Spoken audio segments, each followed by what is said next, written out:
कहा था कि शिव जी की कथा सुनना सरल है, शिव जी के मंदिर में जाना सरल है, शिव जी को एक लोटा जल चढ़ाना सरल है, भगवान शंकर का गुणगान करना सरल है। पर शिव महापुराण की कथा कहती है कि सबसे ज़्यादा कठिन है शिव महापुराण पर भरोसा करना, शिव जी पर भरोसा करना, भगवान की विरल भक्ति पर भरोसा करना, भगवान के भजन पर भरोसा करना, विश्वास करना।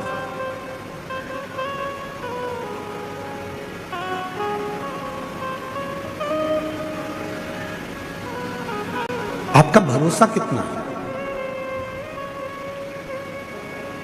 आप शिव पर कितना विश्वास करते हो, कितना भरोसा करते हो, शंकर के कितने करीब आप पहुंचे हो, ये आपका विश्वास बताए।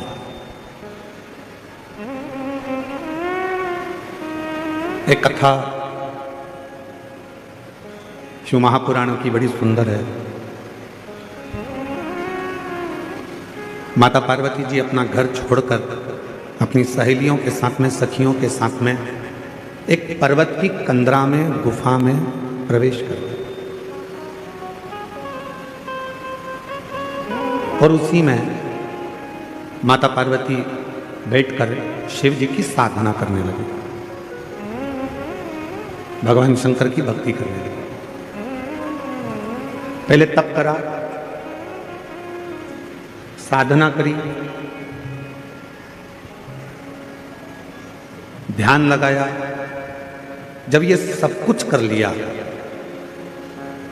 फिर माता पार्वती जी ने बेल के पान को, बेल के पत्र को, बेलपत्र को खाना प्रारंभ किया। फिर माता पार्वती जी ने बेल का पान, बेल का पत्ता खाना प्रारंभ किया।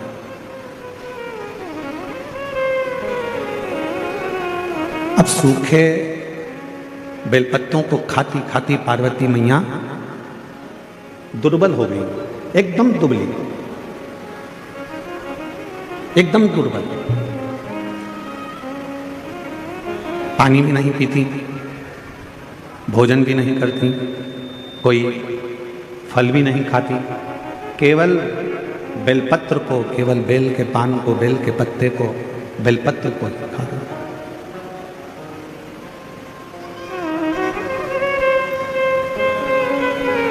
शरीर में उनका पूरा शाम हो गया, काला पड़ गया। और जब शरीर पूरा शाम कलर का हो गया, काला पड़ गया, सांवरा हो गया, शाम कलर का हो गया, तब मेरे देवाधिदेव महादेव उनकी परीक्षा लेने के लिए, थोड़ा ध्यान लगाना कथा में। और शिव जी उनकी परीक्षा लेने के लिए गए और भगवान शंकर ने जाकर कहा, पार्वती तुम शिव की आराधना कर रही हो, भगवान शंकर की साधना कर रही हो, शिव को भज रही हो, पर देवाधिदेव महादेव तो कितने सुंदर हैं।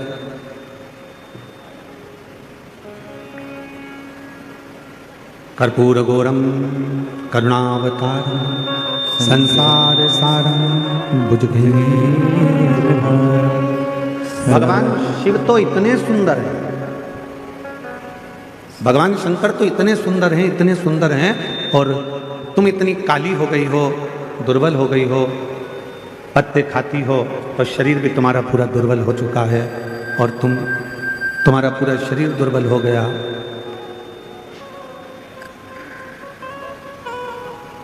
और तुम्हारा शरीर पूरा दुर्बल हो गया, शरीर काला भी हो गया, दुर्बल भी हो गया। अब ये बताओ कि शिव जी तुमसे शादी करें तो करें कैसे? भगवान देवाधिदेव महादेव तुमको ब्याहें तो ब्याहें कैसे? कहाँ वो इतने गोरे और कहाँ तुम इतनी काली? कर्पूर गौरम करुणा संसार सारम भुजगेन्द्र सदा संतं हृदयारविन्दे भवं भवानी सहितं। अब शिव जी तो इतने गोरे हैं, भगवान शंकर तो इतने गोरे हैं, और पार्वती तुम काली हो, कृष्ण वर्ण हो गया तुम्हारा, दुर्बल हो गई तुम, इतनी दुर्बल हो गई तुम, कैसे शिव जी तुमसे ब्याह जाए? कैसे भगवान शंकर तुमसे शादी करेंगे? कैसे उनका विवाह तुमसे होगा?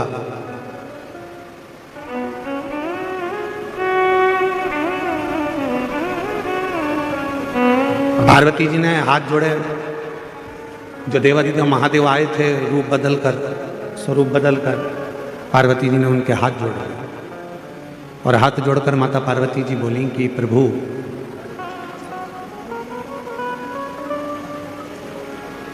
भगवान, ये मेरा विश्वास कहता है और मेरा दृढ़ विश्वास कहता है,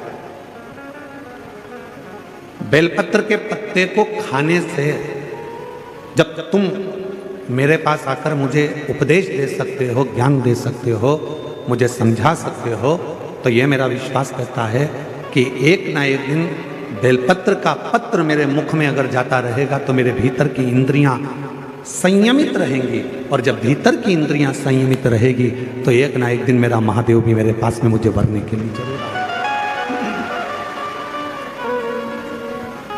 मुझे मेरा शंकर, मुझे मेरा महादेव, मुझे मेरा भोले बाबा मुझे वरने के लिए जरूर आएगा।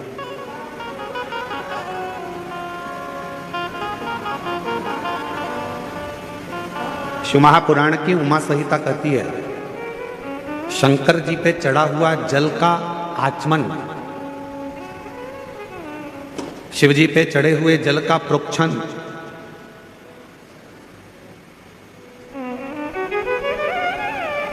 कायिक, वाचिक और मानसिक तीन तापों को नष्ट कर देता है।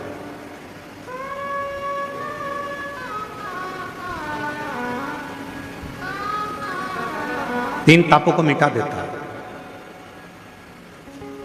चाहे वो कायिक हो, चाहे वो वाचिक हो, चाहे वो मानसिक।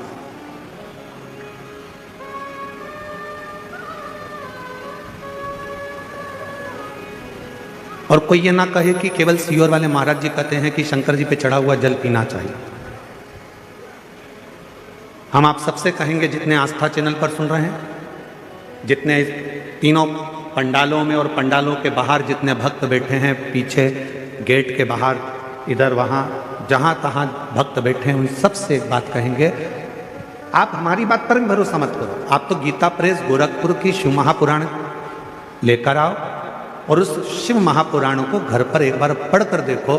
उसमें आपको मिलेगा कि शंकर जी पे चढ़े हुए जल का जो आचमन कर लेता है वो फिर संसार सागर में जन्म नहीं लेता, उसकी मुक्ति हो जाती है, मोक्ष।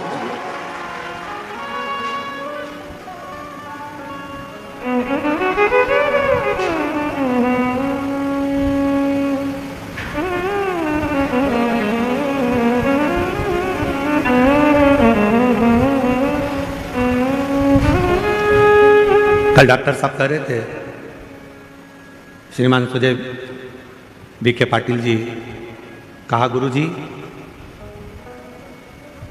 जब पंडाल वाले को फोन किया गया और पंडाल वाले से कहा गया कि 5 लाख लोग एक साथ बैठ जाएं, ऐसा पंडाल बनाना है, तो पंडाल वाला बोला कि 5 लाख लोग पंडाल में आ जाएंगे। तो डॉक्टर साहब बोले, सुजय वी.के. पाटिल जी बोले, कहने लगे हाँ 5 लाख लोग आ जाएंगे। तो डॉक्टर साहब कल बता रहे थे कि जब ये 5 लाख भक्तों का पंडाल कल पहले दिन ही भरा गया तो पंडाल वाले को भी आश्चर्य हुआ कि इतने भक्त कैसे। हम डॉक्टर सुजय वी.के. पाटिल जी को और माननीय श्री नामदार राधा कृष्ण वी.के. पाटिल जी को धन्यवाद देते हैं। शिव महापुराण का तो ये आनंद है, साथ में डॉक्टर साहब आपका और वी.के. पाटिल जी आपका प्रेम भी आपके क्षेत्रवासियों के प्रति बहुत ज़्यादा है, इसलिए भक्तों का सैलाब, ये भक्तों का आगमन, ये भक्तों का आना, शिव तत्व की ओर अविरल भक्ति को प्राप्त करना।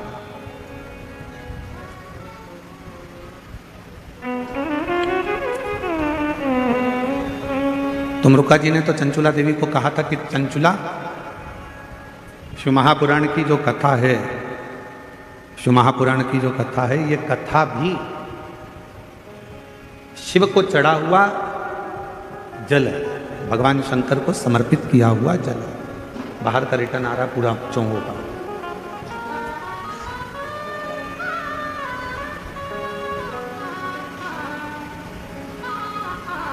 जो शिव महापुराण की कथा को श्रवण कर कर जाता है, ये समझ कर जाता है कि हम शंकर भगवान को चढ़े हुए जल का आचमन कर कर, शिव को प्राप्त कर कर, भगवान शंकर की शरणागति प्राप्त कर कर, भगवान शंकर की भक्ति प्राप्त कर कर हम जाए।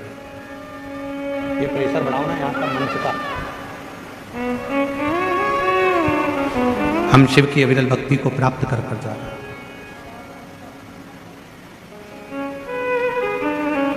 शिव कथा कह रही है, भगवान शंकर का पवित्र चरित्र कह रहा है कि शिव के चढ़े हुए जल का वर्णन स्वयं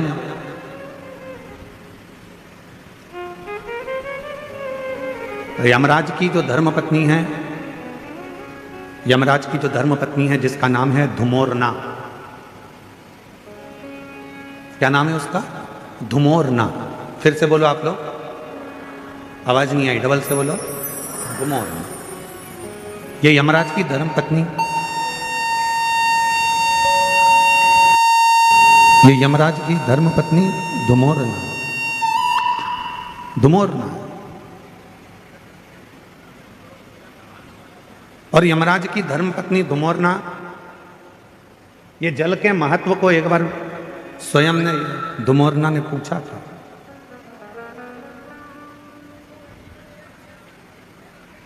जल के महत्व को धुमोरना ने एक बार पूछा था। शिव महापुराण की कथा कहती है कि एक बार धुमोरना ने शंभु शरणे पड़ी मांगू घड़ी रे घड़ी, दुख काटो दया करी ने दर्शन आपो। शंभु शरणे पड़ी मांगू घड़ी रे घड़ी, दुख काटो दया करी ने दर्शन आपो। धुमोरना ने एक बार देखा यमराज की साक्षी में भैंसे को।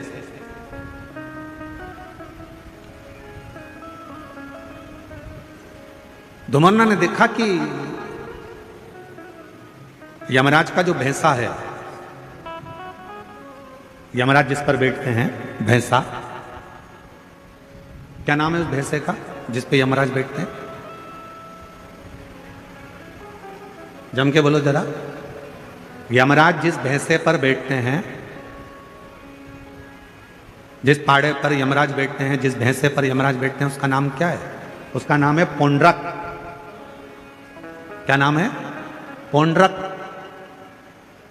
तो एक बार धुमोरना ने उस पौंड्रक को देखा, उस भैंसे को देखा कि भैंसा क्या करता है कि यमराज प्राण खींचते हैं और प्राण खींचकर किसी को लेकर जाते हैं और भैंसा उसको खूब त्राड़ देता है, उसको खूब मारता है, सींग से रोनता है, पांव से कुचलता है, उसको परेशान करता जाता है। भैंसा उसको खूब परेशान करता है। पर धुमोरना ने फिर एक जगह देखा कि धुमोरना ने देखा कि वो भैंसा एक जीव को यमराज लेकर जा रहे थे, पर उस भैंसे ने उसको कोई कष्ट नहीं दिया, भैंसे ने उसको कोई परेशान नहीं किया।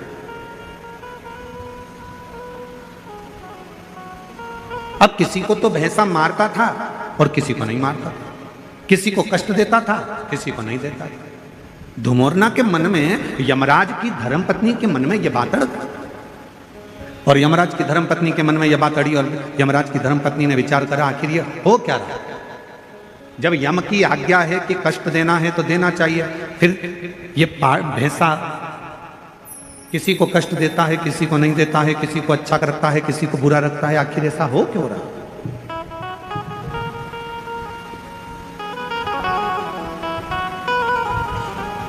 धुमोरना ने भैंसे को बुलाया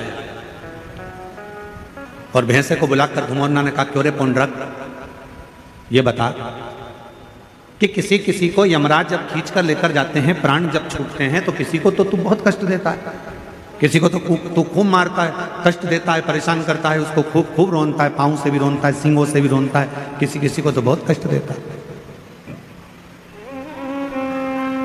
धुमोरना बोली कि पौंड्रक भैंसे, और किसी किसी को तू मारता ही नहीं है, कष्ट भी नहीं देता, आखिर ऐसा क्यों, किस लिए?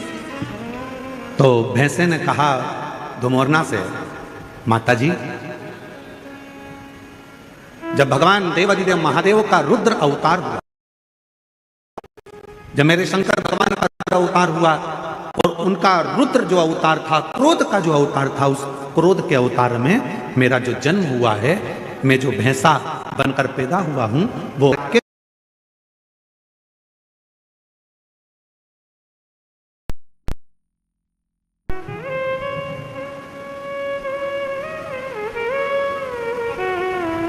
और मेरा जन्म हुआ रुद्र की जंघा से। जब मेरा जन्म हो गया रुद्र की जंघा से, तो मैं समझ नहीं पाया कि मैं कहां जाऊंगा। तब देवाधिदेव महादेव ने कृपा कर कर मुझे यमराज को दे दिया, और मैं यमराज का सेवक बन गया। यमराज ने कहा कि तुम यदि मेरे पास में रहोगे तो मेरी आज्ञा का पालन करना पड़ेगा। तो देवाधिदेव महादेव जी ने कहा कि यमराज को मैंने तुम्हें दिया है, तो तुम्हें इसकी आज्ञा का पालन करना है, तुम आज्ञा का पालन करो। और यमराज की आज्ञा का पालन धुमोरना से भैंसा कहता है कि मैं करने लगा। पर शिवजी ने मुझे कहा कि ए पौंड्रक, एक बात सुन, तू यमराज का भैंसा जरूर बनेगा, तू यमराज के पास जरूर रहेगा, पर एक काम करना, तुझे मैंने जन्म दिया है, मेरी जंघा से तू उत्पन्न हुआ है। रुद्र कहते हैं, यदि कोई संसार का मनुष्य, पशु, पक्षी, जानवर, जलचर, थलचर, कोई मानव, उसके शरीर में अगर शिवलिंग पर चढ़ा हुआ जल, शंकर का चढ़ा हुआ जल यदि उसके शरीर पर कहीं लगा हो, या उसके मुख में शंकर का चढ़ा हुआ जल पड़ा हो, तो उसे तो त्राण मत देना, उसे कष्ट मत देना, उसको सीधे मार्ग से लेकर, उसको तू त्राण मत देना, उसको तू कष्ट मत देना, उसको तू सीधे मार्ग से लेकर, उसको तू परेशान मत करना। पौंड्रक भैंसे ने वचन दे दिया देवाधिदेव महादेव को कि मैं वचन देता हूं रुद्रदेव, ये मेरा वचन है, जिसके मुख में शिव का चढ़ा हुआ जल होगा, जिसके शरीर पर शंकर का चढ़ा हुआ जल छीटा गया होगा, उसको ना यमराज परेशान करेगा, ना ये भैंसा परेशान करेगा, वो सीधे कैलाश धाम की ओर जाए। अब हम आपसे पूछें, उत्तर दीजिएगा जरा। जितनी मेरी शिरडी की जीजियां बैठी हैं, जितने मेरे जीजा बैठे हैं, सब उत्तर दें। मरने वाले व्यक्ति के मुख में कौन सी पवित्र नदी का जल दिया जाता है? जम के बोलो जरा। गंगा का जल। तुरंत जाओ जल्दी से गंगा का जल इसके मुख में डालना। कभी किसी ने पूछा अपने पूर्वजों से, अपने बुजुर्गों से, कि मरने वाले के मुख में गंगा जल क्यों दिया जाता है? कभी किसी पवित्र व्यक्ति से पूछा कि मरने वाला व्यक्ति का जब उसको जब शमशान ले जाया जाता है तो उसके शरीर को गंगा जल डालकर पानी से नहलाया जाता है, साफ करा जाता है? कभी किसी ने अपने बुजुर्गों से पूछा कि मरने वाले के मुख में गंगा जल क्यों देते हैं? मरने वाले के मुख में गंगा जल क्यों दिया जाता है? मरने वाले के ऊपर गंगा जल का प्रोक्षण क्यों करा जाता है? गंगा जल क्यों छीटा जाता है? उसका एक कारण है, रुद्रदेव ने जिस भैंसे पर यमराज बैठते हैं वो पौंड्रक भैंसा, रुद्रदेव ने उस भैंसे को कहा था, अगर किसी के शरीर पर शिव का चढ़ा हुआ जल हो या मुख में शंकर का जल हो तो उसको तू यम की कैद मत देना। गंगा जल कहाँ चढ़ा है? शंकर की जटा पर। तो गंगा का जल कहाँ से निकलता है? शिव की जटा से। तो शंकर का चढ़ा हुआ जल ही गंगा जल है। इसलिए जब गंगा जल किसी को दे दिया जाता है, उसके शरीर में गिर जाता है, उसके मुख में पड़ जाता है, फिर वो त्राण नहीं भोगता है, उसे कष्ट नहीं, उसे परेशानी नहीं।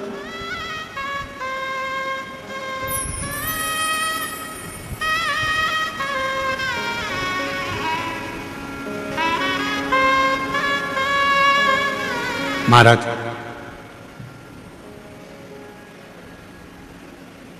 पहले ऐसा नियम था, अब आजकल तो बहुत सारे नियम बदल गए। पहले कोई मानसरोवर जाता था तो मानसरोवर का जल लेकर आता था तो अपने आसपास में थोड़ा थोड़ा जल देता था। बोलो बोलो दीदी, सही है गलत है? कोई गोदावरी स्नान करने के लिए जा रहा है तो माँ गोदावरी का जल लेकर आ रहे हैं तो थोड़ा थोड़ा आसपास में बांटते थे। कोई हरिद्वार गया, गंगा जी का जल भरकर लाया तो गंगा जी का जल आसपास में बांटते थे। पहले ऐसा नियम था। अब बीच में लोगों ने ये नियम बंद कर कर गिफ्ट बांटना चालू कर दिया। हम केदारनाथ जी गए थे, तुम्हारे लिए गिफ्ट लेकर आए। हम हरिद्वार गए थे, तुम्हारे लिए गिफ्ट लेकर आए। हम शिरडी गए थे, तुम्हारे लिए गिफ्ट लेकर आए। फिर गिफ्ट का काम बंद हुआ तो लोगों ने फिर प्रसाद देना चालू करा। हम उज्जैन गए थे, तुम्हारे लिए प्रसाद लेकर आए। हम वहां गए थे, तुम्हारे लिए ये प्रसाद लेकर आए। हम तुम्हारे लिए ये प्रसाद लेकर आए। शिव महापुराण की कथा कहती है, किसी मंदिर, देवालय, शिवालय या किसी तीर्थ का सबसे बड़ा प्रसाद होता है वहां की पवित्र नदी का कुंड का जल। वो जल जब हम अपने आसपास में देते हैं तो हमें हजारों हजारों तीर्थ का पुण्य फल प्राप्त हो जाए।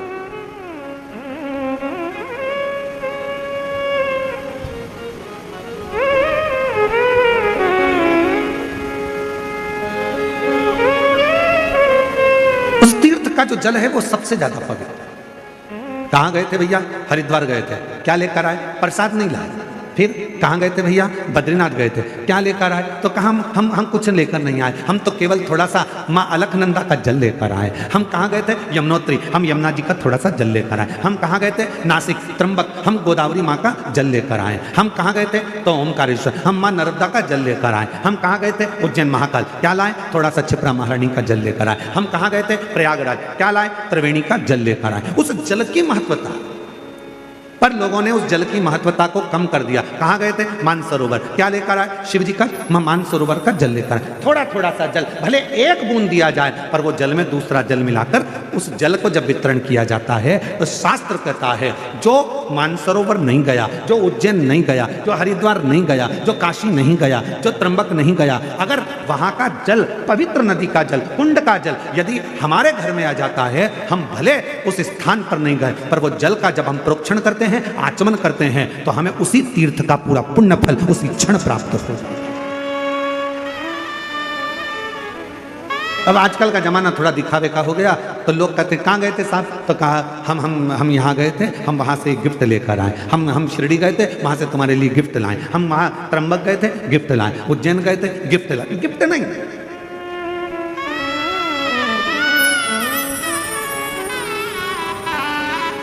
अभी कथा में हमने कहा था, जलगांव की कथा में, कि करवा चौथ पर तुम्हारा पति तुमको गिफ्ट दे, पर तुम अपने पति को कसम खिलवाना। बोला था कि नहीं बोला था? अरे जम के तो बोलो।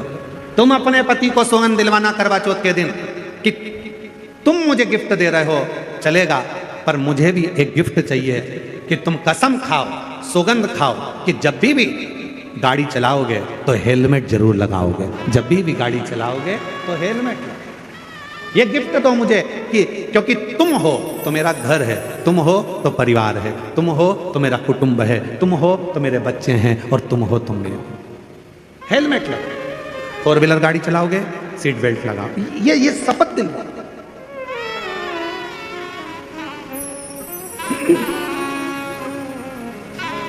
और मैंने तेरे ही भरोसे बाबा, तेरे ही भरोसे हवा बिच उड़ती जावा, बाबा डोर हर तो छड़ी में कटी जावागी। भोले मैं तेरी पतंग, शंभो मैं तेरी पतंग, हवा बिच उड़ती जावांगी, बाबा डोर हर तो छड़ी में कटी जावागी। भोले मैं तेरी पतंग, शंभो मैं तेरी पतंग। सबसे बड़ा गिफ्ट है, सबसे बड़ा दान है तीर्थ का जल जो तुम लेकर आए हो, वो तीर्थ के जल को सबको दे।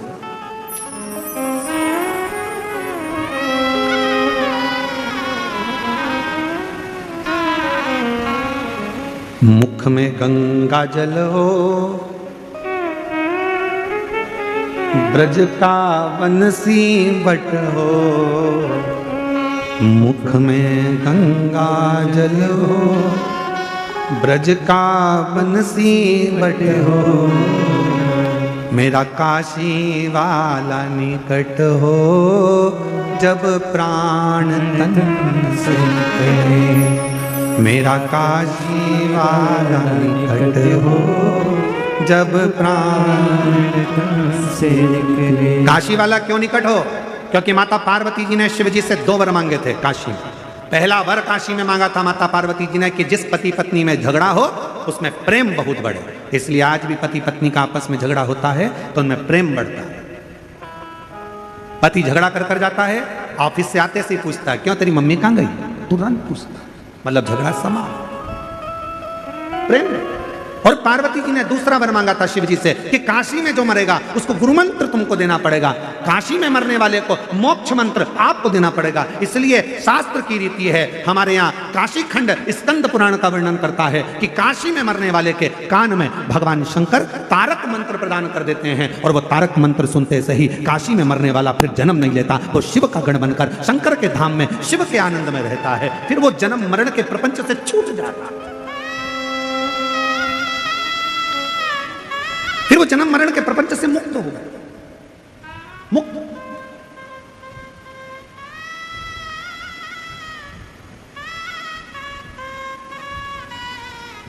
शिव महापुराण का काशी खंड कहता है, ध्यान, स्कंद पुराण का काशी खंड कहता है। कभी योग लगे तो स्कंद पुराण के काशी खंड को पढ़िएगा। मैं माननीय पाटिल साहब को बहुत बहुत इसके लिए धन्यवाद दूंगा। माननीय नामदास राधा कृष्ण वी के पाटिल जी को, डॉक्टर सुजय वी के पाटिल जी को मैं इस चीज के लिए धन्यवाद दूंगा कि काशी खंड में, स्कंद पुराण के काशी खंड में लिखा है जो कार्तिक के महीने में भगवान शंकर की अविरल भक्ति करता है, जो कार्तिक के महीने में शिव महापुराण की कथा यदि एक बार भी श्रवण कर लेता है उसको सहस्त्र अश्वमेध यज्ञ का फल तुरंत प्राप्त हो जाता है। मैं पाटिल परिवार को धन्यवाद इसलिए दूंगा कि उन्होंने कार्तिक महीने में ये शिव महापुराण की कथा शिरडी के इस क्षेत्र में कराकर संपूर्ण शिरडी वासियों को अश्वमेध यज्ञ, एक अश्वमेध यज्ञ नहीं, सहस्त्रों, हजारों, लाखों अश्वमेध यज्ञ का फल केवल कार्तिक महीने में ये 5 दिन के शिव महापुराण कराकर उन्होंने सबको प्रदान कर दिया। सब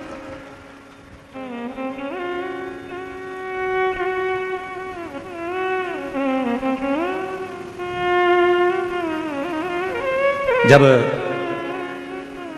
डॉक्टर सुजय विखे पाटिल जी कथा लेने के लिए सीहोर आए थे तो उस समय पर बता रहे थे, उनको 2-3 तारीख बताई गई पर उन्होंने जो तारीख चुनी वो कार्तिक के महीने की चुनी। तो हमको भी आश्चर्य हुआ कि जरूर माता पिता के संस्कार इतने प्रबल है कि कार्तिक के महीने की अगर तारीख चुनी है तो उसमें फल, तो ये श्रेष्ठता हुआ।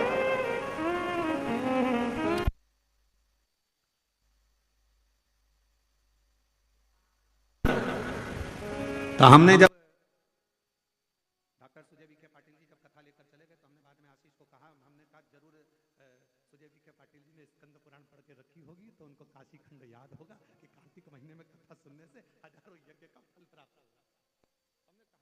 हमने कहा जरूर उनको ये बात का ज्ञान होगा कि कार्तिक महीने में एक कथा भी यदि कोई दिल से श्रवण कर लेता है, शिव नाम ले लेता है, शंकर का स्मरण कर लेता है, शिव नाम की स्तुति कर लेता है, शंकर का अविरल भक्ति को धारण कर लेता है। शिव महापुराण की कथा कहती है, भगवान शंकर का चरित्र कहता है, आप और हम तो अपने घर पर दिवाली मनाते हैं, 33 कोटि देवी देवता काशी के घाट पर, गंगा के घाट पर दीपावली मनाते हैं।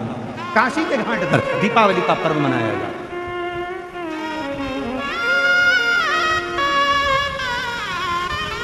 शिव धाम में, भगवान शंकर के धाम में, काशी में शंकर के अविरल धाम, हम तो आपसे भी कहेंगे आपके घर के आसपास में जो शंकर का मंदिर हो ना, दीपावली के दिन शंकर के मंदिर में जाकर दीपदान जरूर करना। दीपावली के पर्व पर शिव मंदिर में जाकर उसके आसपास में दीप जरूर लगाना।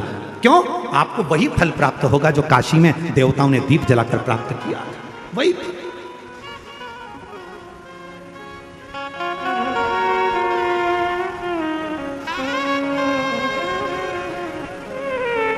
भगवान शंकर की अविरल भक्ति को धारण, शिव तत्व को धारण कर। और इस वर्ष जब आप 20 अक्टूबर को दिवाली मनाएं और 20 तारीख को जब आप दीपावली का पर्व मनाएंगे, हमारे यहाँ भी दीपावली कुबेरेश्वर धाम पर 20 तारीख की है, खजाना रहता है, ऐसा ही क्रम दीपावली पर्व का रहता है। तो 20 तारीख को जब आप दीपावली मनाएं तो इस वर्ष सबको कहूंगा, जितने भी आस्था चैनल पर कथा सुन रहे हैं, जितने फेसबुक यूट्यूब पर कथा श्रवण कर रहे हैं, यदि आपकी जिंदगी में 4 दिन दुकान चल रही है, 4 दिन बंद पड़ी है, व्यापार थोड़े दिन चलता है, थोड़े दिन बंद हो जाता है, आपके विद्रोही, आपके दुश्मन आप पर कहीं ना कहीं से इधर से उधर से वार कर रहे हैं, या आपका लक्ष्य आपको प्राप्त नहीं हो रहा, कोई बहुत मेहनत करता है तो भी लक्ष्य नहीं मिल पा रहा, जहां तक आपको पहुंचना है वहां तक यदि आप नहीं पहुंच पा रहे हैं, तो इस दीपावली पर जब आप 20 तारीख को दीपावली का पर्व मनाएं, तो 20 तारीख को दीपावली के पर्व के दिन शंकर भगवान को स्पर्श कराकर एक बेलपत्र लेकर जरूर अपने घर पर आए और जहां पूजन कर रहे हैं उस बेलपत्र को एक प्लेट में अवश्य रखें, उस पर हल्दी और कुंकू उस पर अवश्य चढ़ाएं। एक चावल का दाना लाल कर, एक चावल का दाना पीला कर उस बेलपत्र पर अवश्य चढ़ाएं और उस बेलपत्र को अपने पास में 1 वर्ष तक संभाल कर रखना। फिर अगले साल आप और हमें बताना कि उस बेलपत्र ने आपको मंजिल तक पहुंचाया कि नहीं पहुंचाया, आपको लक्ष्य प्रदान कराया कि नहीं। कई लोग रहते हैं, बहुत मेहनत करते हैं, बहुत परिश्रम करते हैं, सब चाहते हैं कि ये व्यक्ति इतने स्थान पर बैठे, इसको ये पद मिलना चाहिए, इसको ये कुर्सी मिलना चाहिए, इसको ये जगह मिलना चाहिए, इसको वहां तक पहुंचना चाहिए, इस व्यक्ति को तो इस पद पर पहुंचना चाहिए पर नहीं पहुंच पाता, इस व्यक्ति को तो वहां तक पहुंचना है पर ये नहीं पहुंच पाता। एक बेलपत्र का प्रयोग कर देते, अगले वर्ष बात करेंगे कि मेरे भोलेनाथ ने आपका हाथ पकड़कर आपको उस मंजिल तक भेजा कि नहीं भेजा।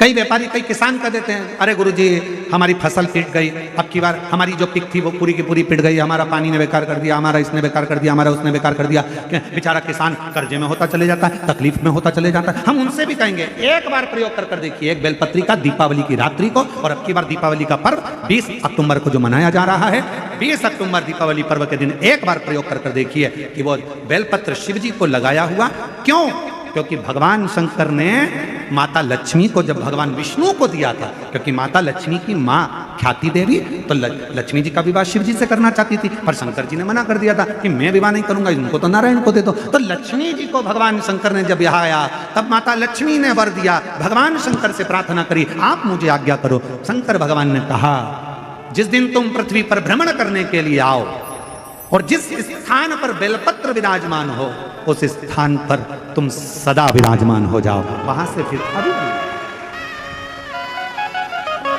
अविरल बोल बम का नारा है।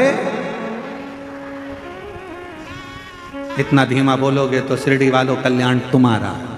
अच्छे से बोलो जरा, बोल बम का नारा है, हर हर महादेव।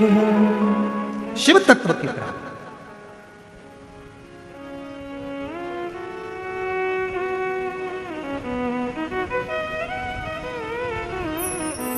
भगवान देवादिदेव महादेव के दरवाजे पर दीप अवश्य।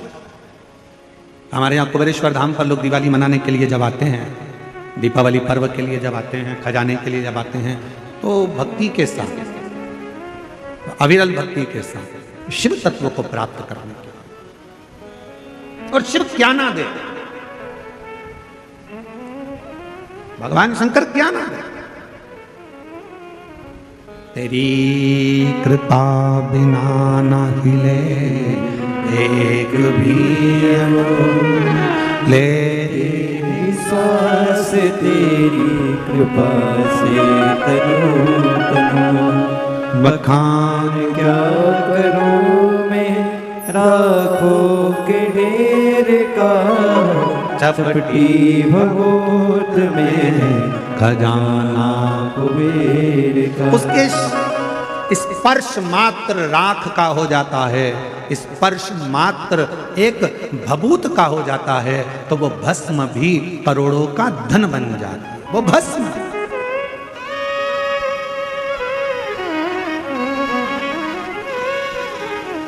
इसलिए शिव महापुराण की कथा कहती है एक लोटा जल सारी समस्या का।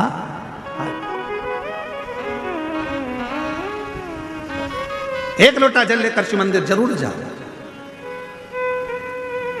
वो कहे शिव महापुराण मध्ये एक लोटा पाणी घेऊन खूपचा महत्व आहे।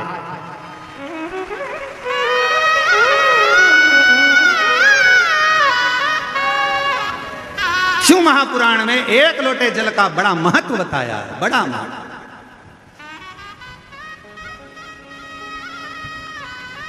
शिवपिंडीचा एक लोटा पाणी घेऊन, तो जो एक लोटा जल शंकर की पिंडी पर जल चढ़ा देता है उसका खूब खूब खूब खूब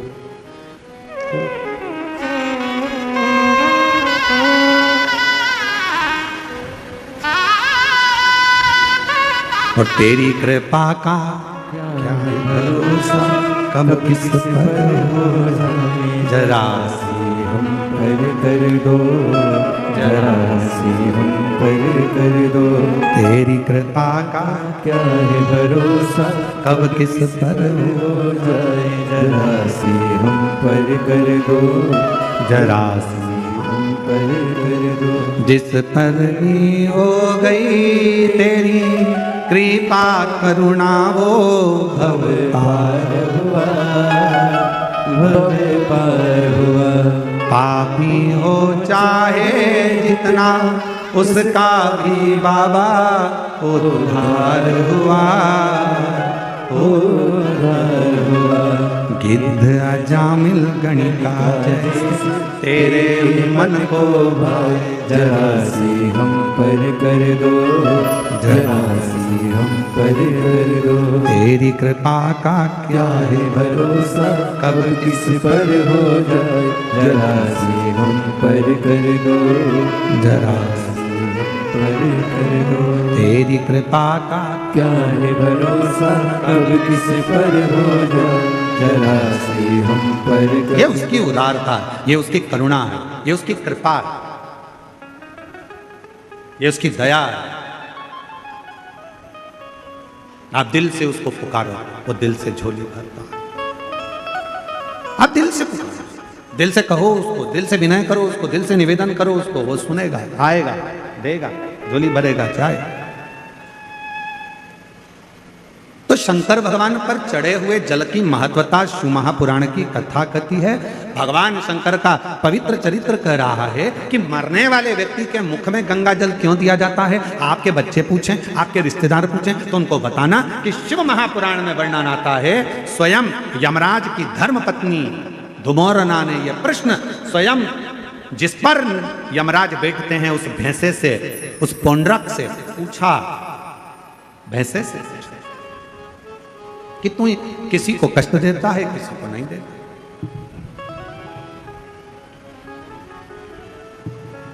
किसी को तो तू अच्छे से लेकर जाता है और किसी को रुला रुला कर लेकर जाता है। बात क्या?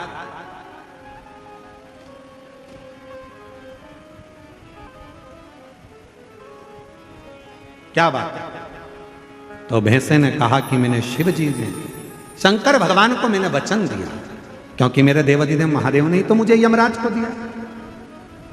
आज अगर मैं यमराज के पास में हूं, यदि मैं यम के साथ में रह रहा हूं, तो इसमें शिव जी की कृपा है, मुझे शंकर भगवान ने करुणा कर दिया।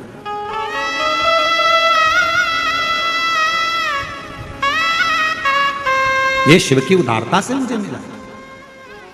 इसलिए हमारे सनातन धर्म में आज भी नियम है, ये गंगा का जो जल है वो भगवान शंकर का चढ़ा हुआ जल है, शिव के ऊपर से चढ़कर नीचे आ। कई लोग हमारा बहुत विरोध जब करते हैं तो विरोध में कह देते हैं कि शिव जी पे चढ़ा हुआ जल मत पियो। सीहोर वाले महाराज ने बताया पियो, और यह कहता है मत पियो। तो जो तुमसे कहे कि शंकर पर चढ़ा हुआ जल नहीं पीना चाहिए, तो उनको कहना कि फिर तो मरते समय तू गंगा जल भी मत पीना, क्योंकि वो भी तो शंकर जी पे चढ़ा हुआ है। शिव जी के शीश पर आया तब तो नीचे आया। शिव महापुराण की कथा कहती है कि धुमोरना से, यमराज जी की धर्म पत्नी से स्वयं भैंसा कह रहा है, वो पौंड्रक भैंसा कह रहा है कि शिव की कृपा, शंकर की।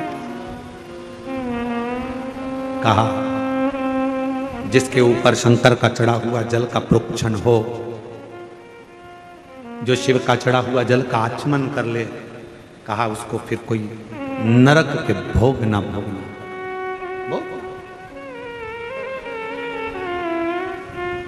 मुख में गंगा जल हो, ब्रज का बंसी बट हो। मुख में गंगा जल हो, ब्रज का बंसी बट हो। मेरा काशी वाला निकट हो, जब प्राण तन से निकले। मेरा काशी वाला निकट हो, जब प्राण तन से निकले।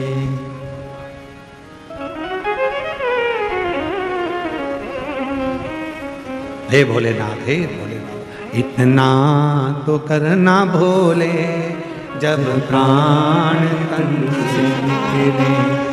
इतना तो करना भोले, जब प्राण तन से निकले। बाबा इतनी कृपा करना। हम हो सकता है प्राण छूटते समय हम काशी ना हो,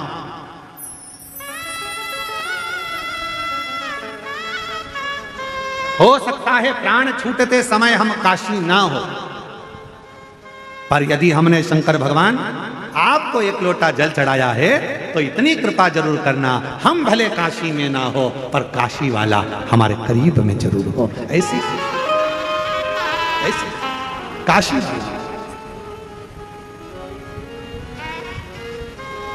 ये कृपा करना, ये करुणा करना, ये दया करना।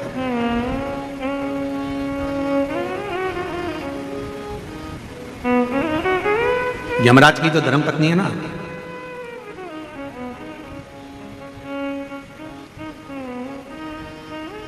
ये शिव की बड़ी उपासक है।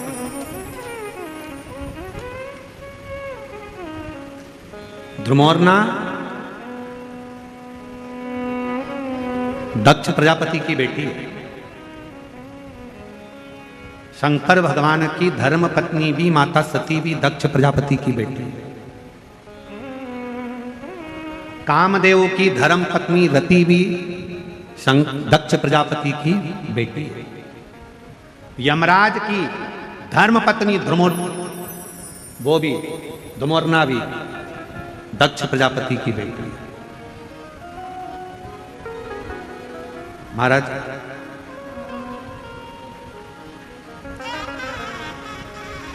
एक कथा बड़ी अच्छी आती है ध्रुमोर्ना के विवाह की। बड़ा सुंदर प्रसंग आता है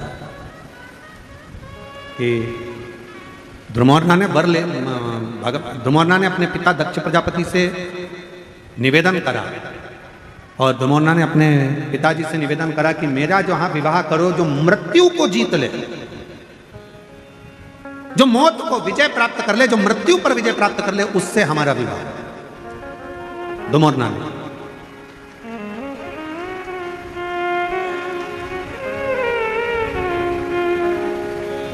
अपने पिताजी से कर रही है ध्रुमोर्ना, दक्ष प्रजापति से कर रही है ध्रुमोर्ना, कैसी कृपा करिए, हमारा विवाह वहां हो जो मृत्यु पर विजय प्राप्त कर ले।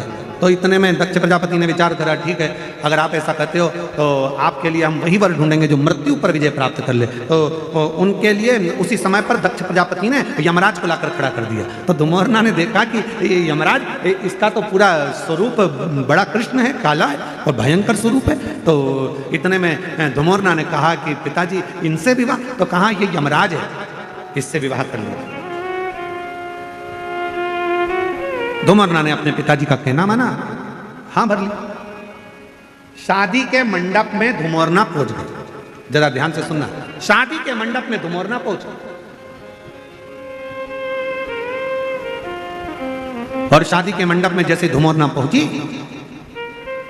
यमराज बाजू में पास में आकर बैठा, और यमराज से ध्रुमोर्ना ने मुस्कुराकर कहा कि आज मुझे बड़ी प्रसन्नता हो रही है कि मुझे जो पति मिला है वो मृत्यु पर विजय प्राप्त करने वाला है, मृत्यु पर विजय। इतने में तुरंत यमराज ने कहा, ध्रुमोर्ना तुम्हें गलतफहमी हो रही है, मैं मृत्यु पर विजय प्राप्त नहीं करता हूं, मैं व्यक्ति को मृत्यु देता हूं। इतने में तो ध्रुमोर्ना उठकर खड़ी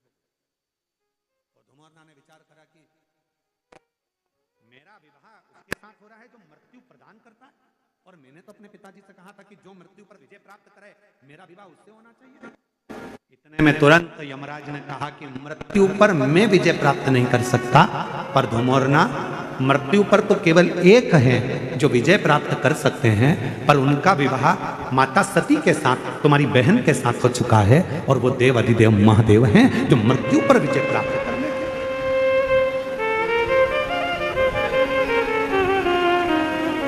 तो मौत पर विजय प्राप्त कर लेते। इतने में धुमोरना उठकर चली गई, और जैसे ही धुमोरना उठकर गई, दक्ष प्रजापति को सूचना मिली कि मेरी बेटी यमराज से विवाह नहीं करना चाहती, अब करा क्या जाए। इतनी देर में दक्ष प्रजापति ने अपनी दूसरी बेटी विजया को मंडप में ले जाकर बिठा दिया। शादी के मंडप में जैसी विजया बैठी, वैसे ही उसी समय, उसी पल, उसी घड़ी सती ने धुमोरना से पूछा कि बहन क्या बात है, तेरी शादी हो रही है, दूल्हा भी अच्छा है, वर अच्छा है, सब कुछ ठीक है, फिर तू शादी क्यों नहीं करना चाहती। धुमोरना ने कहा मैंने अपने पिता दक्ष प्रजापति से वर मांगा था कि मेरा विवाह हो तो उसके साथ हो जो मृत्यु पर विजय प्राप्त कर ले, पर मेरे पिताजी तो विवाह कर रहे हैं जो मृत्यु की दंड देता है, मृत्यु की सजा देता है, उसे यमराज से विवाह कर रहे हैं जो मौत देता है। तो क्या हुआ, कोई बात नहीं। सती ने कहा कि तू चिंता मत कर धुमोरना, तू चाहती है कि मृत्यु पे विजय प्राप्त करने वाले से तू विवाह करे, तो उससे विवाह तो नहीं कर सकती, क्योंकि तेरी बहन सती का विवाह देव अधिदेव महादेव से मृत्यु पर विजय प्राप्त करने वाले से हुआ है। पर इतना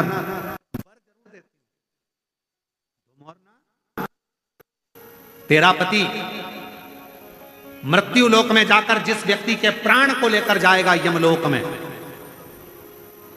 उस समय पर जिसके प्राण छूट रहे होंगे उसके मुख से यदि शिव का नाम निकल गया तो धुमोरना उसी क्षण तुझे शंकर का दर्शन हर पल हर घड़ी होता रहे, हर पल।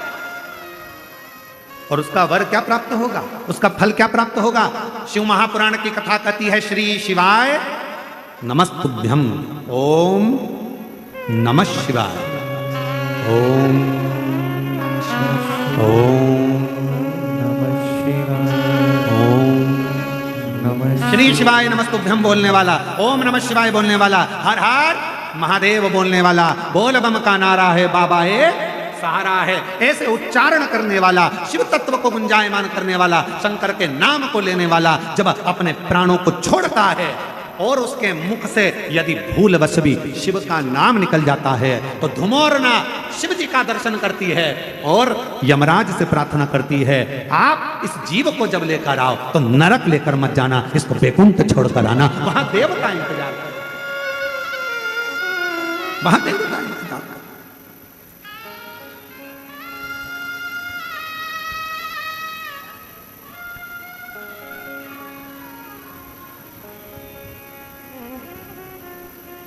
इसलिए आप लोगों से निवेदन है, ऐसी सुभाना आए ना ऐसी ऐसी सुभाना आए ना ऐसी जिस दिन जुबा पे मेरे, जिस दिन जुबा पे मेरी आए ना शिव का नाम, ऐसी सुभाना आए ना ऐसी ऐसी सुभाना आए ना ऐसी। भगवान शिव का जो उच्चारण करता है, शिव का उच्चारण करने वाला, श्री शिवाय नमस्तुभ्यं, श्री शिवाय नमस्तुभ्यं। हम आप लोगों से बार बार कहते हैं, अपने घर के दरवाजे पर लिख दो श्री शिवाय नमस्तुभ्यम, दीपावली पर स्टिकर चिपका दो श्री शिवाय नमस्तुभ्यम, दरवाजे पर बंदरवाल बांध दो श्री शिवाय नमस्तुभ्यम। अगर कोई दरवाजे के सामने से निकल कर जा रहा होगा और मान लो उसका समय भी आ गया होगा, प्राण छूटने का भी समय आ गया होगा, तो दरवाजे पर यदि उसने भूल से भी पढ़ लिया तो वो नरक नहीं जाएगा, उसका परम पद वैकुंठ तक हो जाएगा। इसलिए श्री शिवाय नमस्तुभ्यम का स्मरण करो। कोई अपने काम के लिए जा रहा है, काम नहीं हो रहा, तुम्हारे दरवाजे पर पढ़ लेगा श्री शिवाय नमस्तुभ्यम, उसका राह खुल जाएगा, उसका कार्य सफल हो जाएगा। वो मंत्र का उच्चारण मूल है। कितना फल है मंत्र का, देखो एक पत्र देखिए,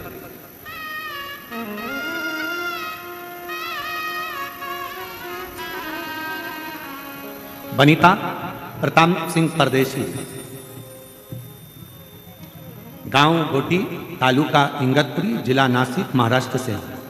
कहीं बैठी हो हाथ हिला सकती हैं, और अगर बैठी हो तो एक बेलपत्र लेने के लिए आ सकते हैं। गुरुदेव, हम 2022 से कथा सुन रहे हैं। हमारा लड़का प्रवीण 2023 से एमपीएससी की पढ़ाई की तैयारी कर रहा है, पर प्रवीण हर रोज उठकर मंदिर भी जाए, पर उसका सिलेक्शन जब नहीं हुआ तो हार गया। तब हमने उससे कहा, सीवर वाला बाबा कहता है कि मेहनत 4 गुना करो, मंदिर में साफ सफाई करो, शिव जी पर एक बेलपत्र जरूर चढ़ाओ, एग्जाम देने जाओ तो बेलपत्री पर शहद लगाकर शिव का भजन कर कर जाइए। पशुपति व्रत करा, तब हमने देखा तो भी जब उसको फल नहीं मिला तो उसका हिम्मत थोड़ा सा हारा। हिम्मत हारा तो हमने कहा पीछा मत छोड़ना बेटा, बाबा देगा जरूर। और तब हमने कहा कि एक बार कुबेरेश्वर धाम चल। हम उसको कुबेरेश्वर धाम ले गए। हमने कहा प्रवीण कुबेरेश्वर धाम लेकर चलो, और वहां जाकर बाबा का पूजन अर्चन करा। आज बाबा को धन्यवाद देती हूँ कि मेरे उस बेटे का सिलेक्शन हो गया और बेटा उच्च पद पर अधिकारी बनकर बैठ गया। मैं बाबा को यहाँ प्रणाम करने के लिए। एक पत्र देखिए, बड़ा सुंदर।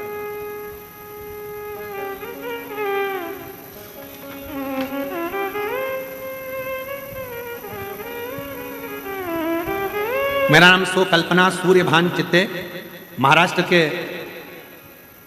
अहिल्या नगर से ही हूँ। और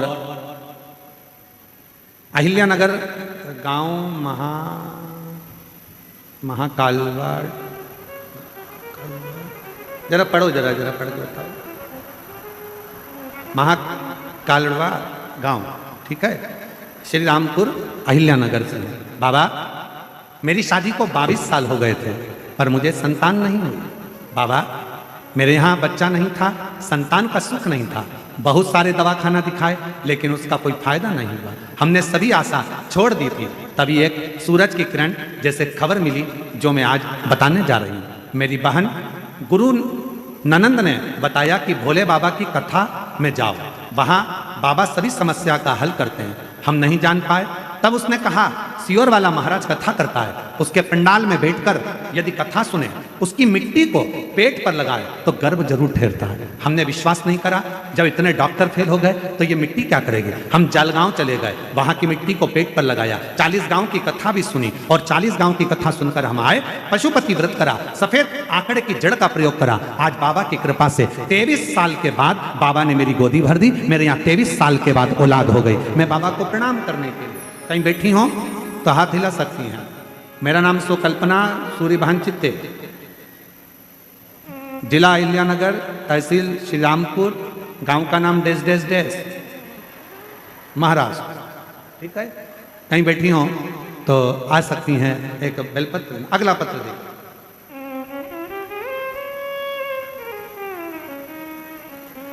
गुरुदेव, मैं महाराष्ट्र के संगम नगर से रहने वाली हूँ। बहुत दुखी रहती थी गुरुदेव। मेरे बड़े बेटे के यहाँ 12 साल हो गए थे, और 12 साल हो गए पर उसके यहाँ कोई संतान की प्राप्ति नहीं हो रही थी। दोनों उसके जीवन से बहुत दुखी थे गुरुदेव। मुझे भी असफलता महसूस हो रही थी। तब समझ में नहीं आया। तब एक बार किसी बहन जी के कहने पर हमारी बहू को हमने पशुपति व्रत करवाया। शिव जी के मंदिर में रोज भेजना प्रारंभ करा। हमने सुना कि शिव महापुराण के पंडाल में जाकर जो बैठता है, जो मांगता है, उसको वो प्राप्त होता है। बहू को भेजा, परभणी कथा श्रवण करवाई, और बाबा की ऐसी कृपा हुई, 2 बार पशुपति व्रत करे, 2 बार सफेद आंकड़े की जड़ का प्रयोग करा, और बाबा की कृपा से हमारी बहू को जुड़वा बच्चे हुए, एक श्री एक शिवाय, दोनों 12 साल के बाद हुए। बाबा को मैं प्रणाम करने के लिए, कहीं बैठी हो तो अपने बच्चों को ला सकती हूँ।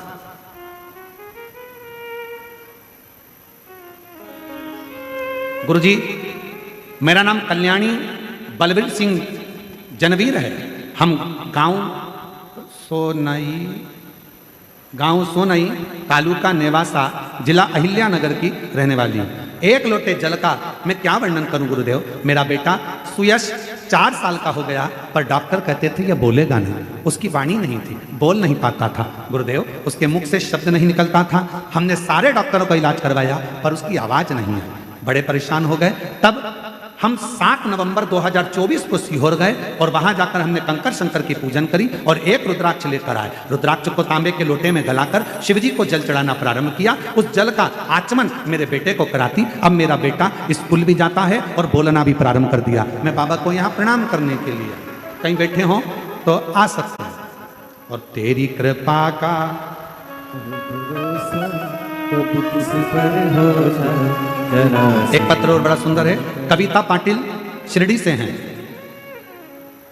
मेरी शादी को 17 साल हो गए थे गुरुदेव, पर 17 साल से मुझे औलाद नहीं थी। मैंने कोई डॉक्टर ऐसा नहीं बचा जिसको मैंने इलाज ना करवाया। मैं शिरडी की रहने वाली हूँ बाबा, पर मेरे यहाँ औलाद का सुख नहीं था। तब किसी के कहने पर सफ़ेद आंकड़े की जड़ का प्रयोग पशुपति प्रयोग करना प्रारंभ करा और बाबा की ऐसी कृपा हुई कि अक्टूबर 2023 में बाबा की कृपा से मेरा गर्भ ठहरा और बाबा की कृपा से 2024 में मेरे यहाँ पर बच्चे ने जन्म लिया 17 साल के बाद। अगर कहीं बैठी हों तो आ सकती हैं अपने बच्चों के लिए। अब की बार सबसे ज्यादा पत्र बच्चों ही बच्चों के हैं।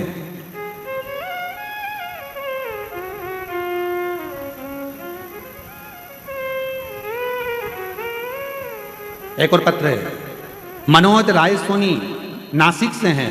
19 साल से औलाद नहीं थी, शादी के 19 साल हो गए थे, संतान का सुख नहीं था। बाबा की कृपा से फरवरी 2023 में 19 साल के बाद औलाद हुई है। जोरदार ताली बजाएं, कहीं बैठे हो तो आ सकते हैं। और तेरी कृपा का भरोसा कब किस पर हो जाए जरा सी हम पर कर दो, जरा सी हम पर कर दो। जिस पर भी हो गई है तेरी कृपा करुणा वो भव। शिरडी क्षेत्र की संतोष दत्तात्रेय ओढ़ी। गुरुदेव, मेरी 2 बेटियां हैं। पहली बेटी मेरी 22 साल की है और दूसरी बेटी मेरी 20 साल की है। गुरुदेव, फिर भी घर के लोग ताना देते थे कि मेरे घर लड़का नहीं है, खूब अपशब्द कहते थे। गुरुदेव, पर इतने साल के बाद क्या 22 साल की बेटी हो गई, 20 साल की एक और बेटी हो गई, क्या बच्चा हो सकता है? जब सबने मना कर दिया तब आपकी कथा से उम्मीद जमी और कथा के पंडाल में बैठकर बाबा से विनय करा, निवेदन करा और बाबा की कृपा से 20 साल के बाद मुझे पुत्र रत्न की प्राप्ति हुई। मैं बाबा को प्रणाम करने के लिए शिव शिव शंकर शंकर। अब आप लोग किस भाव से कथा सुन रहे हो?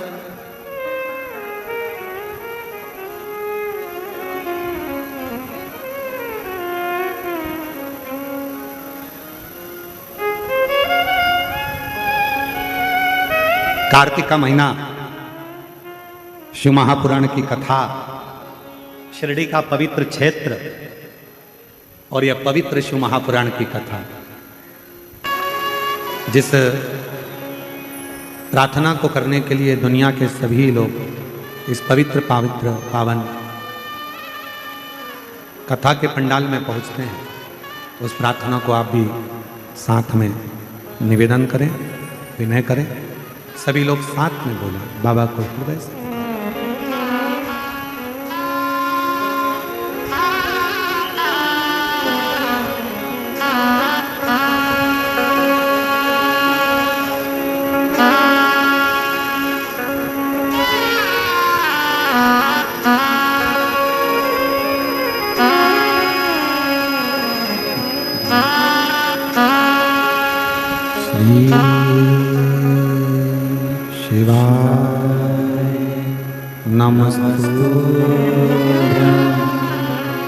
श्री शिवाय नमस्तुभ्यं,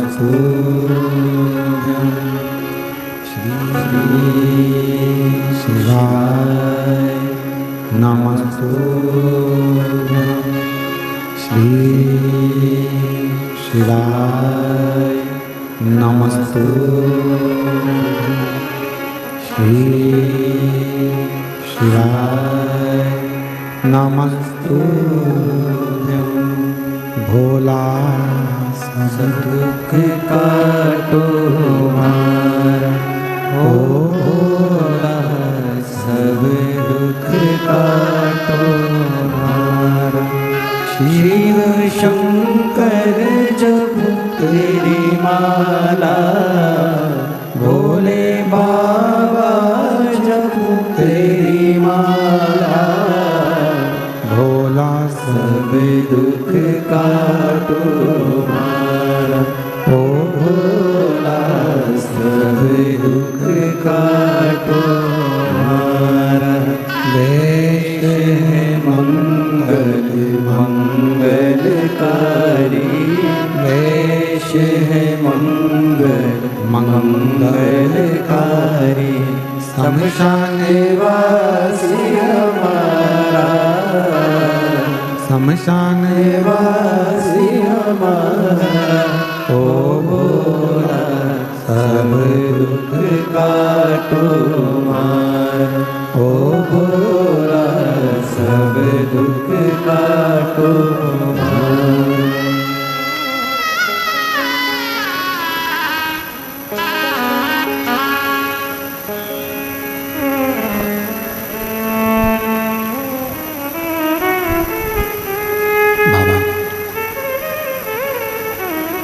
देवादिदेव भगवान श्री ओगरदानी त्रिकालदर्शी कैलाशी विनाशी भगवान शंकर की पवित्र कथा, शिव महापुराण की पवित्र कथा वर्णन कर रही है, शिव कथा कह रही है, भगवान शंकर का पवित्र चरित्र कह रहा है,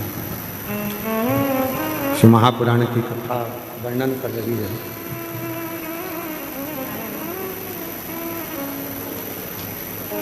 धुमोरना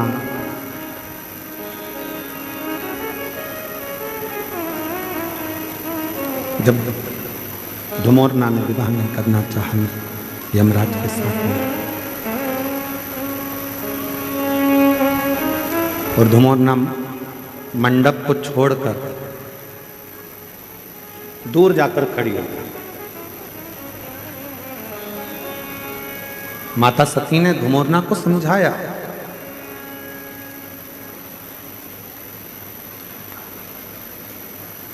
तीन चीजें मनुष्य को कभी नहीं भूलना चाहिए। पहले नंबर पर है अपने गांव की, अपने देश की मट्टी। दूसरे नंबर पर है अपनी मेहनत, और तीसरे नंबर पर है अपने परिवार की, अपने नगर की, अपने क्षेत्र की ममता। जो वात्सल्य थे, जो प्रेम, जो स्नेह आपको और हमको मिलता है, उसको कभी ना भूलें।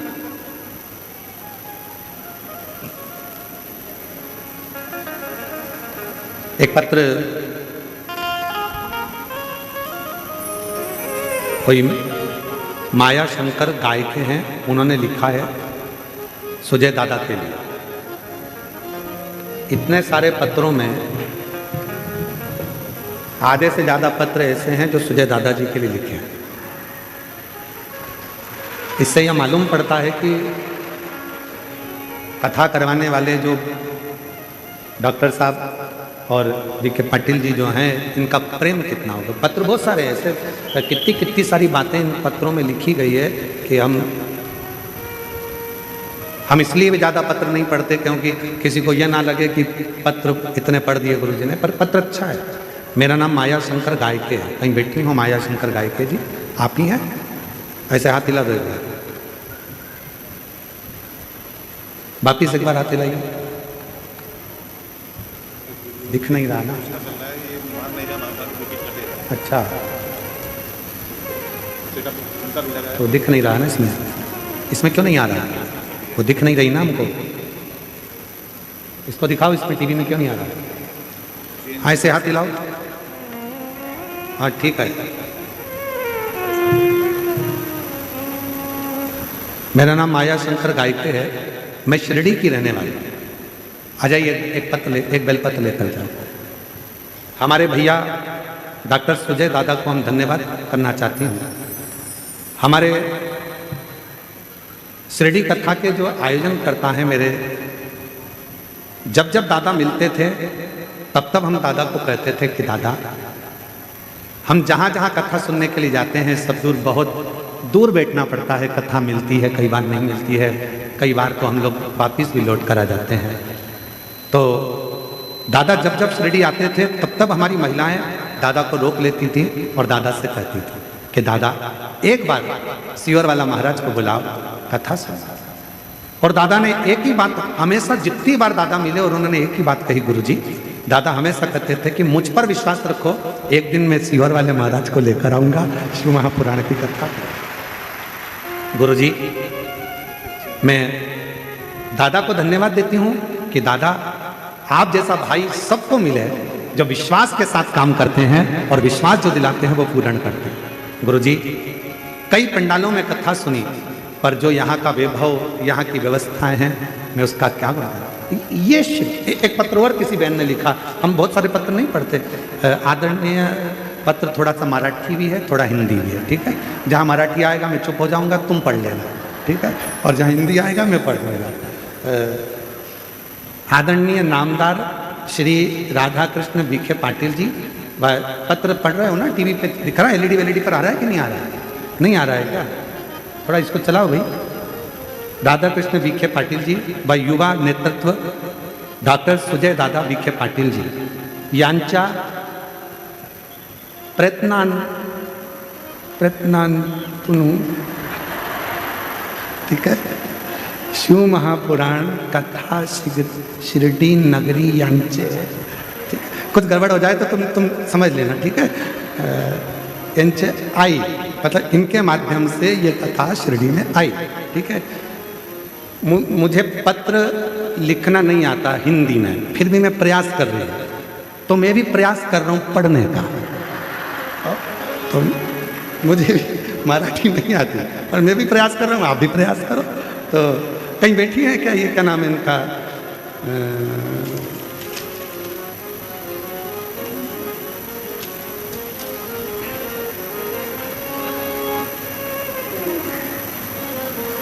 मेरा नाम सारिका सुनील चौहान, प्रवरा नगर की रहने वाली हूँ। दिख गई है क्या, कहीं हैं? हाँ, हाथ हिलाओ, कहाँ बैठी है, कौन से पंडाल में? अच्छा, 1 2 3 हाथ, थोड़ी दिखी हो। श्री शिवाय नमस्ते तुम, हाँ टीवी पे दिख गई, आ जाओ आ जाओ, एक बेलपत्र ले जाओ।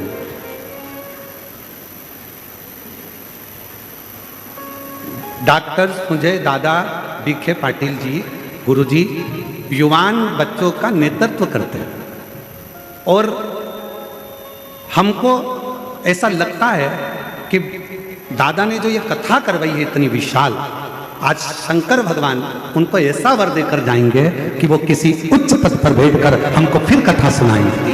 ये शंकर की उदारता किसको कहते हैं? ऐसे बहुत सारे पत्र हम ज़्यादा पढ़ते नहीं हो, और बहुत सारे तो मराठी में लिखे हैं, तो आधे से ज़्यादा तो निकल जाए।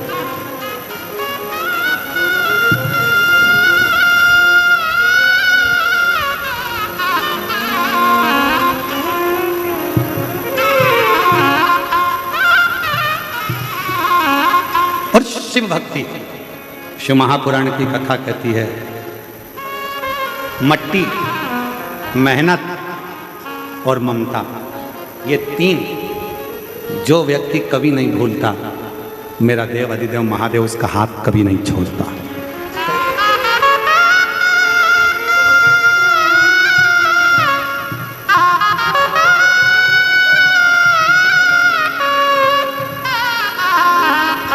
शंभू, एक 22 साल की बेटी थी, एक 20 साल की बेटी थी, इनके बड़े भैया के यहाँ से हैं, और उसके बाद ये बेटा हुआ है। एक बार जोरदार ताली बजाकर स्वागत करिए शिव भक्त।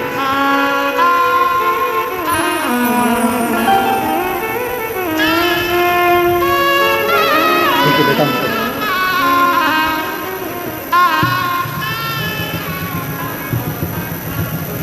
कौन सा पत्र था? शंकर गाय के शिरडी में रहते हैं आप। जोरदार पत्र लिखा है, एक बार जोरदार ताली बजाएं। बहुत बहुत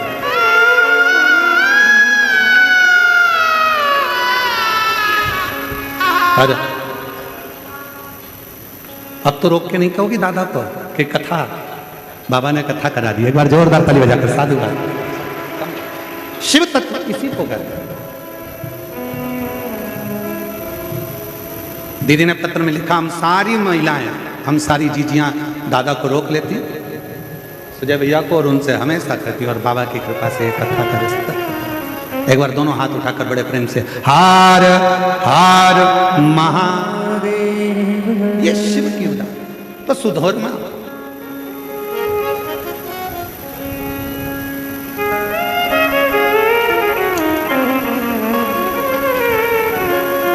जब धुमोरना विवाह का मंडप छोड़कर गई तो माता सती ने उनको समझाया और मां सती ने कहा कि धुमोरना, मैं तुम्हें वचन देती हूं कि शिव का दर्शन तुमको होगा। तब शादी के मंडप में दक्ष प्रजापति की दूसरी बेटी विजया बैठ चुकी थी। फिर धुमोरना ने भी और विजया ने दोनों ने यमराज से विवाह। शिव महापुराण की कथा कहती है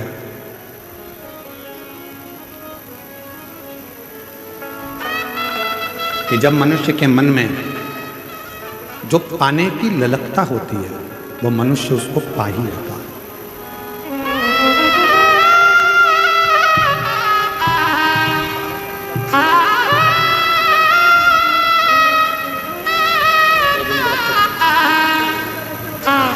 बधाई। जिस लक्ष्य को व्यक्ति पाना चाहता है, इसीलिए शिव महापुराण की कथा कहती 3 बातों का स्मरण करें। पहले नंबर पर मिट्टी, दूसरे नंबर पर मेहनत, तीसरे नंबर पर ममता। जब हमें उन्नति की सीढ़ी पर चढ़ना है, हमें आगे बढ़ना है, हमें अग्रण्य भाग ग्रहण करना है, तो इन तीनों को ना अपने गांव की, अपने देश की मिट्टी को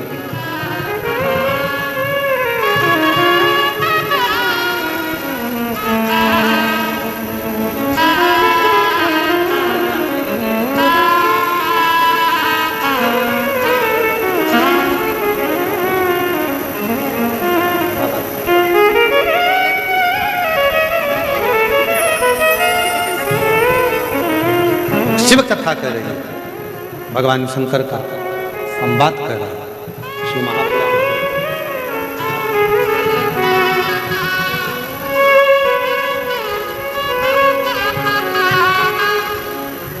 और तेरी कृपा का क्या है भरोसा, कब किस पर हो जाए, जरा सी हम पर कर दो, जरा सी हम पर कर दो। तेरी कृपा का क्या है भरोसा, कब किस पर हो जाए, जरा सी हम पर कर दो, जरा सी हम पर कर दो। जिस पर भी हो गई तेरी कृपा करुणा वो भव पार हुआ, भव पार हुआ। पापी हो चाहे इतना उसका भी बाबा उद्धार हुआ, उद्धार हुआ। गिद्ध अजान गणिका जैसे तेरे मन को भाई, जरा सी हम पर कर दो, जरा सी हम पर कर दो। तो शिव महापुराण की कथा कह रही है कि जिसने अपनी मट्टी को नहीं भूला, जो अपनी मेहनत को नहीं भूला, और जो अपनी ममता को, जिन्होंने स्नेह दिया, प्यार दिया, प्रेम दिया, उसको जो नहीं भूलता वो उन्नति की सीढ़ी पर चढ़ता चला जाता। आज सबसे बड़ी दिक्कत कहाँ खड़ी होती है? व्यक्ति को जब पद मिल जाता है, प्रतिष्ठा मिल जाती है, जब व्यक्ति को बहुत कुछ मिल जाता है, तो वो फिर अपनी मिट्टी को, अपने गांव को, अपने क्षेत्र को भूल जाता है, अपनी मेहनत को भूल जाता है, अपने ममतत्व को, अपने प्रेम को भूल जाता है, अपने स्नेह को भूल जाता है। हम हमेशा अपनी व्यासपीठ से एक बात कहते आए हैं, दीपावली का पर्व आया है, कोई भी त्योहार आए, कोई भी पर्व आए, बड़े बड़े मॉल से खरीदी करने की जगह अपने गांव में जो छोटे छोटे व्यापारी हैं उनसे सामान खरीदो, जिससे उनकी भी जिंदगी और उनकी भी दीपावली अच्छे से। अपने गांव की मिट्टी, अपने गांव की मेहनत और अपने गांव की ममता, स्नेह, प्रेम,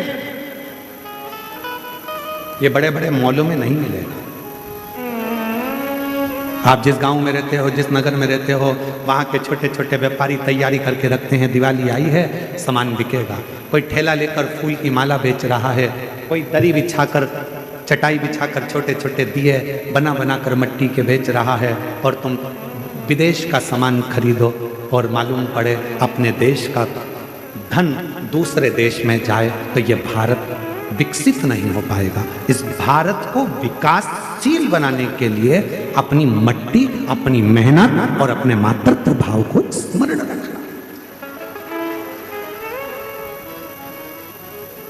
हम मना नहीं करेंगे कि बड़े मॉल मत जाओ, पर निवेदन है दीपावली का पर्व, छोटी सी दुकान पर जाते हो तो 25 बार पूछते हो, भैया ये कपड़ा बहुत महंगा है, भैया ये सामान बहुत महंगा है, छोटी सी दुकान पर। और बड़े बड़े मॉल में जाते हो तो केवल पढ़ते हो कि प्राइस कितना है और देख लेते हो। भले अब वहाँ कोई नहीं पूछेगा कि कम करो कि ज़्यादा करो कि ऐसा करो कि वैसा करो, पर वहाँ पर तुमको तो VIP बन के जाना है ना, जोरदार बंठन के।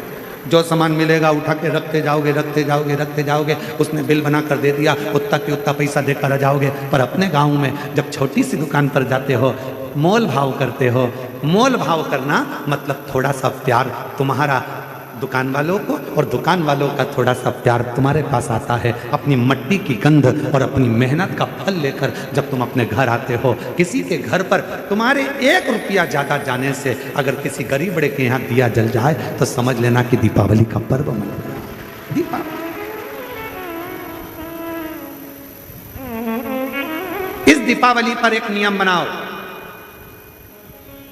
बनाओगे कि हम कह के चले जाएंगे और तुम भूल जाओगे।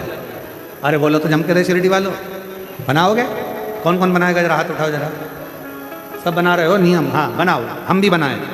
इस दीपावली पर एक नियम बनाओ, जितने आस्था चैनल पर सुन रहे हो, जितने फेसबुक यूट्यूब पर सुन रहे हो, जितने सोशल मीडिया और मीडिया के माध्यम से सुन रहे हो, जितनी मीडिया है, जितने अखबार है, जितने न्यूज चैनल है, जिनके माध्यम से आप कथा श्रवण कर रहे हो, इस दीपावली पर नियम बनाओ कि अपने गांव की मिट्टी, अपने गांव की मेहनत और अपने गांव का प्रेम होना चाहिए। खरीदी अपने गांव के ही छोटे दुकानदारों से होना चाहिए, बड़े मॉलों से।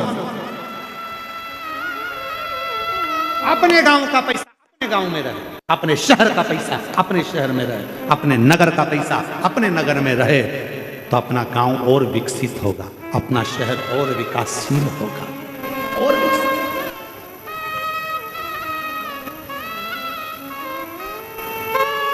एक किसान कितनी मेहनत करता है।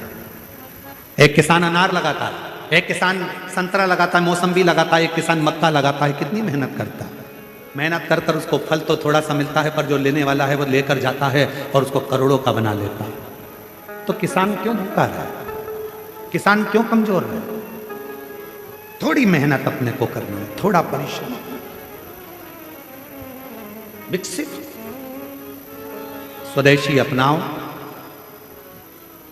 विदेशी दूर भगाओ, स्वयं का अपना खुद निर्माण करो। आत्मनिर्भर भारत, यह हमारा खुद का निर्माण मूल होना चाहिए कि हमको कुछ निर्मित करना।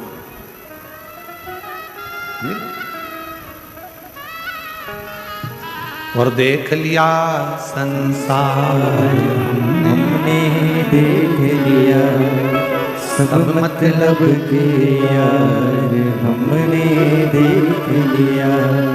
झूठे नाते झूठे रिश्ते, झूठे नाते झूठे रिश्ते, झूठा है संसार हमने देख लिया। सब मतलब के यार हमने देख लिया। शिव महापुराण की कथा कहती है कि अपने जीवन को सार्थक बनाना।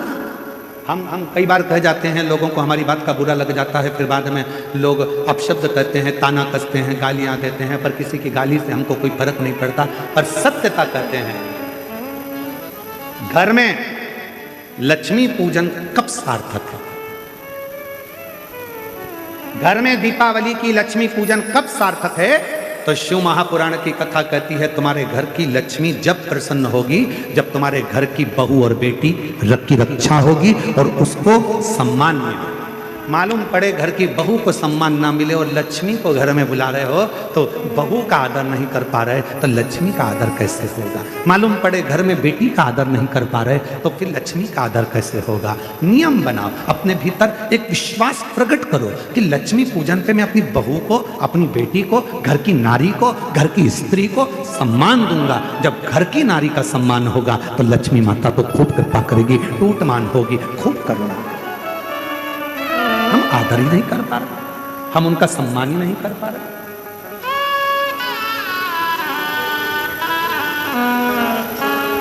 आदर करिए, सत्कार करिए, सम्मान करिए।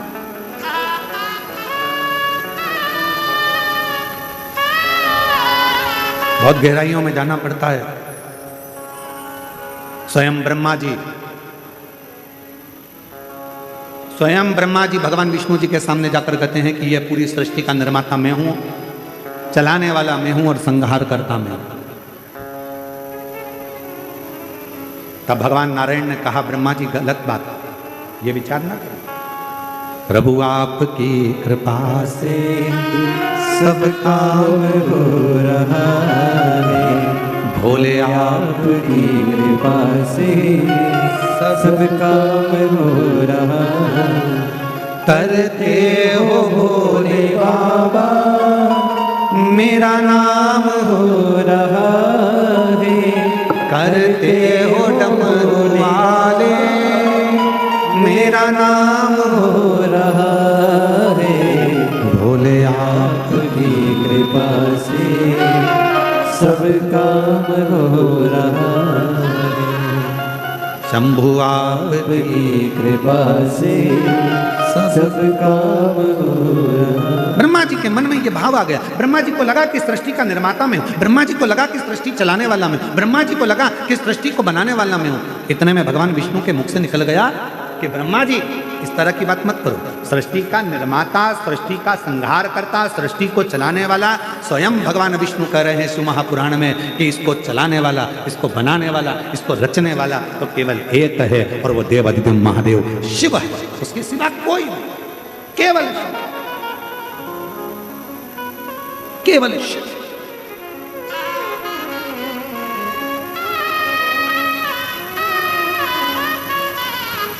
रचा है सृष्टि को जिस प्रभु ने वही सृष्टि चला रहे हैं। रचा है सृष्टि को जिस प्रभु ने वही सृष्टि चला रहे हैं। जो पेड़ हमने लगाया पहले, जो पेड़ हमने लगाया पहले, उसी का फल हम अब पा रहे हैं। रचाए सृष्टि को जिस प्रभु ने वही सृष्टि चला रहे हैं।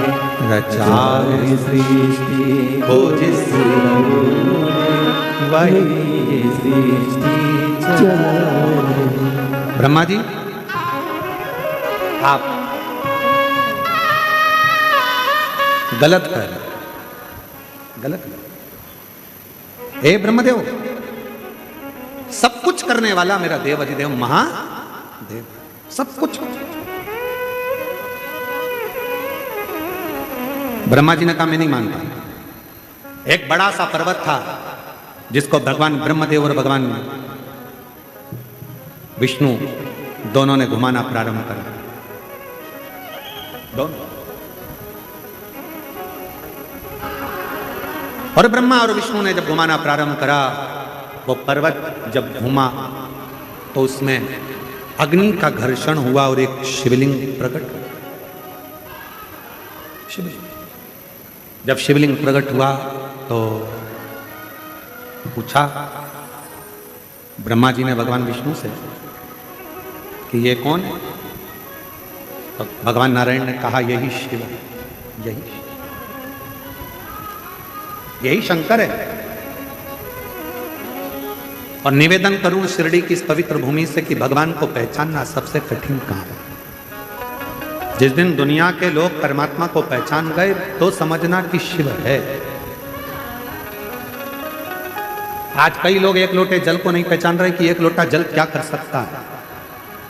आज कई लोग भगवान शंकर पर चढ़ी हुई एक बेलपत्र को नहीं पहचान पा रहे कि एक बेलपत्र क्या कर सकती है।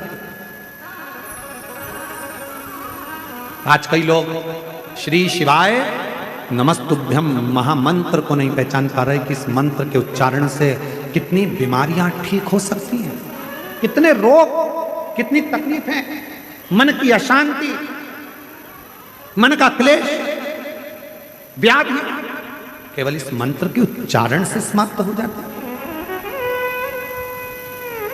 समझ नहीं पाए। वो कहते ना, जीवन खत्म हुआ तो जीने का ढंग आया, जब शम्मा बुझ गई तब महफिल में रंग आया।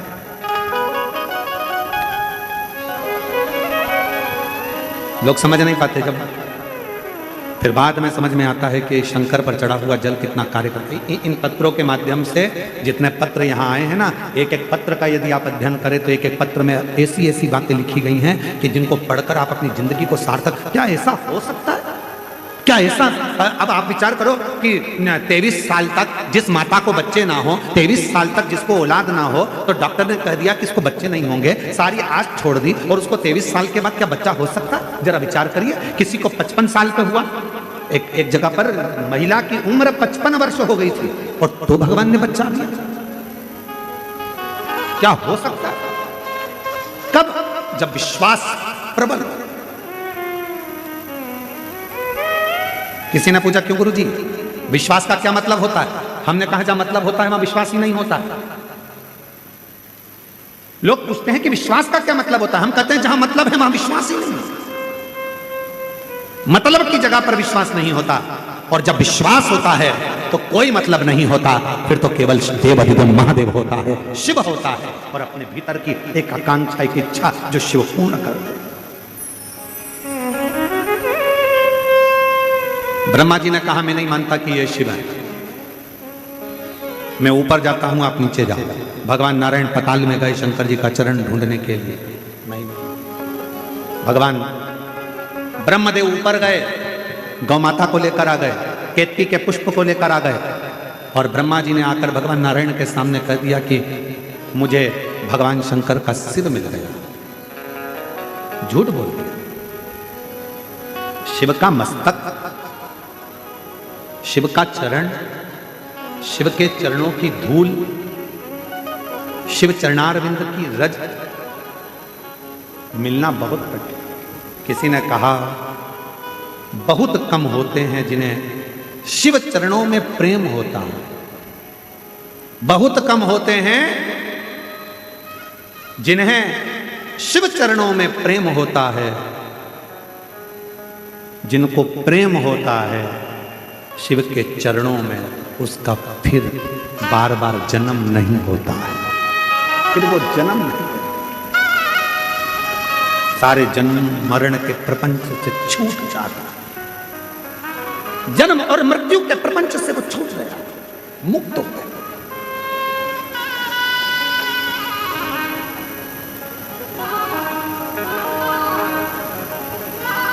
इसीलिए शायद कहा, भगवान ब्रह्मदेव को कहा गया कि आप झूठ बोल रहे हैं। ब्रह्मा जी कह रहे हैं, मुझे शीश दिखा। आप ना माने, गौ माता से पूछ ले, गौ माता ने झूठ बोल दिया, केतकी के पुष्प ने झूठ बोल दिया, शंकर जी ने श्राप दे दिया, ए केतकी के पुष्प, मैं तुझे श्राप देता हूं, सारे देवताओं पर तू चढ़ेगा पर शिव पर कभी नहीं चढ़ेगा, क्योंकि तूने झूठ बोला है। शंकर को असत्य पसंद नहीं है, इसलिए शिव को सत्य पसंद है। जब लोग कोई मर जाता है, कंधे पर उठाते हैं, शिव जी के धाम शमशान लेकर जाते हैं, तब लोग कहते कहते लेते जाते हैं, राम नाम सत्य है, शंकर सत्य है, शिव सत्य है, राम नाम सत्य है, भगवान का नाम सत्य है, बाकी का सब सत्य।